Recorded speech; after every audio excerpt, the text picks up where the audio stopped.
यह प्रेम कहानी एक ऐसे लड़के की है जो प्रेम शब्द के बारे में कुछ नहीं जानता था। उसने कभी भी प्रेम के बारे में नहीं जाना था। चलिए हम उस लड़के के प्रेम कहानी को जानते थे। एक लड़का था, वह काफी खुश रहता था। उसके जीवन में कोई गम नहीं था।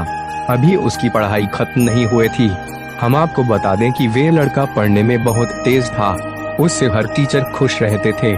जब वह अगली कक्षा में गया तो उसके कक्षा में एक नई लड़की का दाखिला हुआ।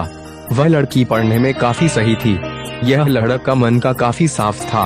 वह हमेशा लड़कियों से तो बात करता था लेकिन कोई बुरा नजर नहीं डालता था।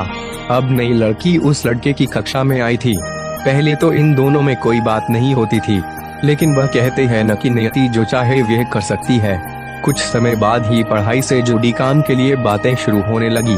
पहले तो काफी कम बातें होती थी, लेकिन उन दोनों को एक दूसरे से बात करने में काफी मजा आता था।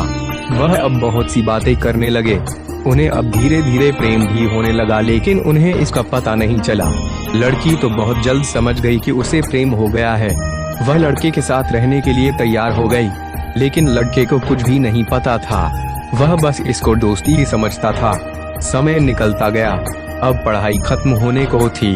लड़की सोचती थी कि लड़का अपने तरफ से बोले, लेकिन लड़का अभी तक कुछ नहीं समझ सका था।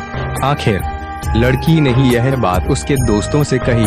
बस दोस्त तो अच्छे और बुरे दोनों होते हैं, लेकिन इस लड़के के काफी दोस्त इसके कामयाबी से जलते थे। इसके साथ ही अब परीक्षा का समय भी आ रहा था, तो उस लड़के के दोस्तों ने उसकी परीक्षा को खराब करना चाहा। उन्होंने यह बात पूरे स्कूल में फैला दिया। जब यह बात टीचर तक पहुंची तो वे इस पर विश्वास नहीं कर पा रहे थे। इसके बाद यह बात लड़के के पास भी पहुंचा। अब जब भी वह स्कूल आता था तो उसको काफी बेइज्जती का सामना करना पड़ता था। इसके कारण उस लड़की से बात करना भी छोड़ दिया और परेशान भी होने लगा। उसने जैसे तैसे परीक्षा को खत्म किया और उसके बाद वह अपने नई जिंदगी की शुरुआत की। भले ही उसके परीक्षा में कम अंक आए थे, लेकिन आज वह बहुत खुश है, क्योंकि पढ़ाई खत्म होने के बाद उसने बड़ी मेहनत की और एक बड़ा अफसर बना और अब उस लड़की से शादी कर ली। उस लड़के को भी उस लड़की से प्रेम था, लेकिन वह एक अच्छे समय के इंतजार में